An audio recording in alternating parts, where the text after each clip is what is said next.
Let's have a look at this. Oh my lord, that is really cool.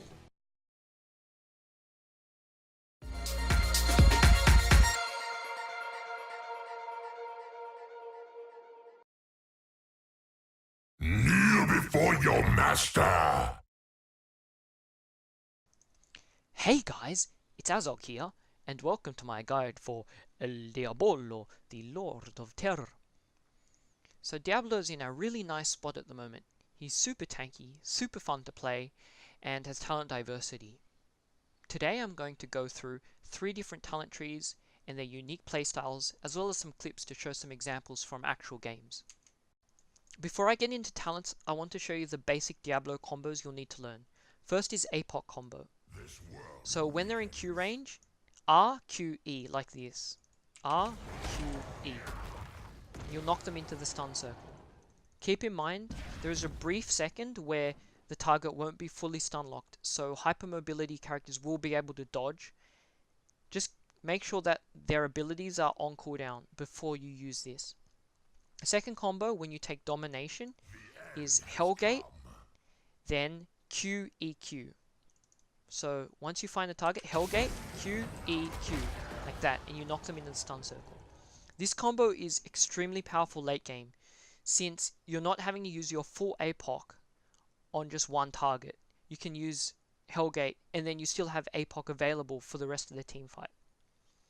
Hellgate is a really cool talent. It can be used in multiple ways, just as an escape. So if you're in trouble, you just escape.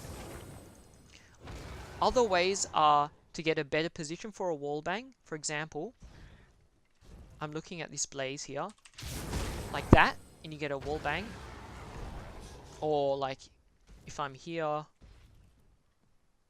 I can just blink and then wall bang like that, like if that was a bit closer. There are just so many ways to use Hellgate.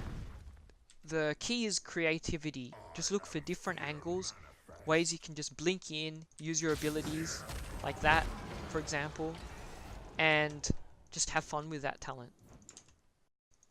First off, at level 1, the talent choice is quite flexible. Feast on Fear is the default choice, which gives guaranteed sustain in teamfights. Devil's Due is nice on smaller maps where you can collect multiple globes for extra sustain, or with objectives near lane where you can pop out, grab a globe and get some free healing. Keep in mind it also gives mana, so if you're running out of mana, Devil's Due is also an excellent choice. Soul Shield gives you a 75 spell armor shield, which is a max spell armor once you have full souls, and it has inbuilt cooldown reduction. So this is really nice against a double mage comp where you need to survive the burst, and you can activate it to keep yourself alive and turn a team fight. The first talent tree is the Fire Stomp build. It's all based around the level 7 talent getting resets on the Fire Stomp, the 13 to build up spell power, and then casting Lightning Breath with the increased damage. So I'm going to demonstrate a full combo on Blaze. There's Mr. Blaze. So first W, E, W, Q, W, and then Lightning Breath. As you can see, it did about 2/3 of Blaze's health. That's a ton of damage. And since these are both AoE abilities, you're going to be hitting multiple members on the enemy team in a 5v5. The sustain also from the level 4 makes you almost unkillable if your team is there to back you up. The other combo, if there are no walls to shadow charge the enemy against, is to W, Q, E. And with a bit of timing, you can guarantee that all the fire stomps on the return journey will hit the single target. So like this, I wait a little bit, and then E, and as you can see, they all hit the one target. I think the most important thing to keep in mind, if you're having trouble hitting all the W's, is to just make sure you're always casting your W, resetting the cooldown, and then casting it again in between your use of Overpower and Shadow Charge. So the main thing is to W, you get a reset, cast it again, you get another reset, cast it again. And just keep casting it in the direction of the enemy team. It's bound to hit multiple members in a 5v5 team fight, so you're always going to be healing and getting value. So in this clip, I'm showing you the concept of spamming Fire Stomp. So here, I'm looking at URL, press W, get the reset with E, W, and then I'm positioning to get the wall bang, Q, and then W again. And as you can see, I'm stacking up the spell power. I'm just waiting for another W. There we go. Q, and then W again. And then here I pick the upgraded Lightning Breath. But as you can see, it's doing so much damage. I kill Kilthazard all by myself and put so much pressure on their team. Just like that. The second build is the Shadow Charge build, which plays exactly like old Diablo. Bonus damage at 13, and then the reset at 16, so you get 2 lots of bonus damage. The key with this build is you always want to get the collision bonus damage on your Shadow Charge. So I'm going to position the enemy in between a wall, get the bonus damage, get the charge, and as you can see, half health on Blaze, a tank. Keep in mind you also want to weave in autos so that you can get the bonus damage from the level 7, which allows you to one-shot squishies even harder. Let me show you that combo on a squishier target.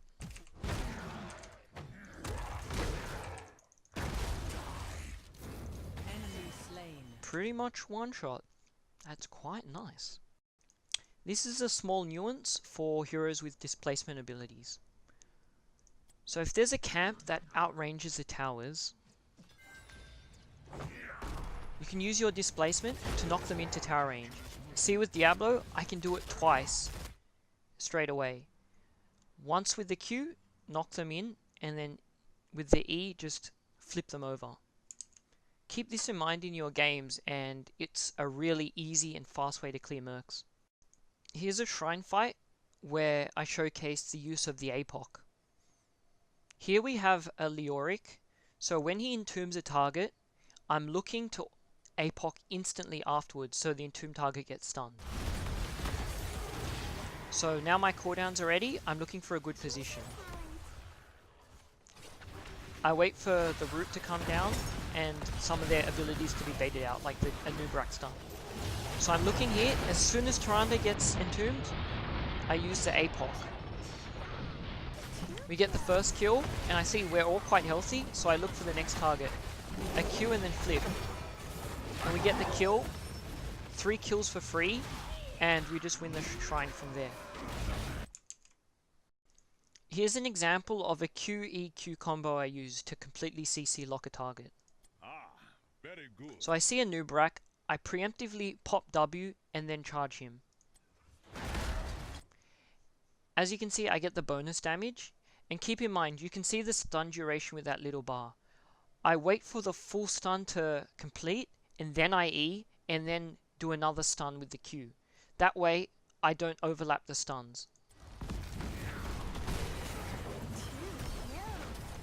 The main thing you should be doing when they're stunned in the Q is repositioning so that you flip, and then you got the perfect angle to just Q straight into a wall. So as you see, I Q'd him there, moved a little bit to the side, flipped him over, and then Q'd him straight away. And that way he has no chance of getting out. Here's a variation on the APOC combo. So I notice they're all grouped up. I press R, and then I Q Lucio into the wall. And then I notice there's no way he's going to get out of the APOC stun circle because there's just too many of them on the ground. So I don't even bother E'ing him. I save the E and then use it later on the Chromie.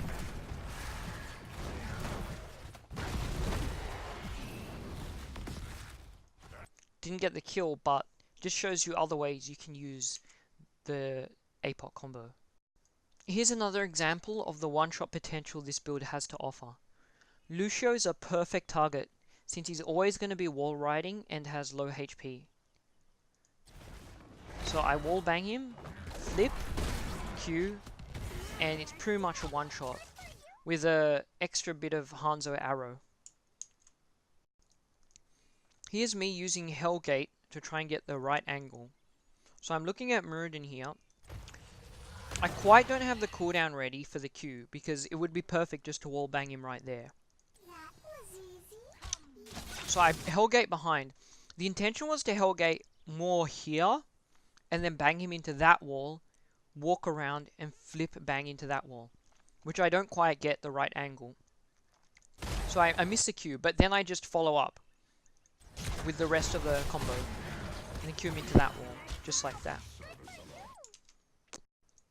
The final build is the auto attack build, which is a bit more memey, not quite so practical and competitive, but it's super fun, and I love to play it in Hero League. So the whole basis is getting the attack speed bonus from Cruelty, from stunning with either Q or E, and then just whacking stuff. You know, there's nothing quite more fun than just whacking people. So I'll show you how it works. So you just throw a W out, throw your Q, and look at that attack speed. Just whacking, W comes off cooldown. I need to get some more attack speed, just throw him over. Oh, we bunkered, that's a bit annoying. Throw him over again, charge him against a wall. Whack, whack, whack. Flip him again, whack, whack, whack. Flip him again, whack, whack, whack. And look, everything's off cooldown again. It's just super fun. Highly recommend it. So in this clip, we've just won a team fight. And now it's a 4v3, so we want to continue the fight to use the numbers advantage. So as we play, Chen gets ganked in the bush. I noticed that Karazim has used his 7-sided, so I use the APOC combo on him straight after. I've stunned him once, then I stun him again with Overpower, and now I have the full attack speed.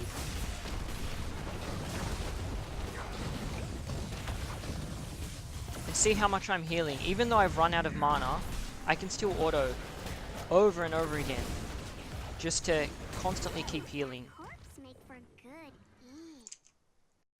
Here I'm going to show you the fun of having multiple charges of Overpower at 16. So I just go on a little 2v1 adventure, get the flip, and now my attack speed is just super fast. I get rooted and silenced, but I'm just... It doesn't matter with this build, I just whack him. And there we go. Here's a little troll use of Hellgate. So I want to get to bot lane, so I just blink over and then just go straight onto him. Oh, I kind of messed that up. If I didn't flip him and I body blocked him, I probably would have got him. But then I just flip ETC and then just flip him back into the tower and he tries to walk away and then I just, yeah. Very fun, this build. And this is what you shouldn't do. I grief a little bit in this game. So I want to get back to mid, and I kind of just walk through, and yeah, disaster. I just die. Yeah, can't be a Hero League game without me doing a little bit of a interesting play. Here's another little skirmish from this game. I use the APOC combo on Stukov, and then flip him, auto, flip him back into the tower, Q him, and he's dead. And yeah, that's the end of that little skirmish.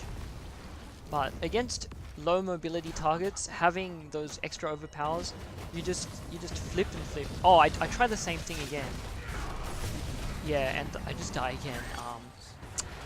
Yeah, nothing more to say. That was a bit of an int. Thanks guys for watching my guide. If you have any questions, feel free to message me, and I'll see you in the Nexus.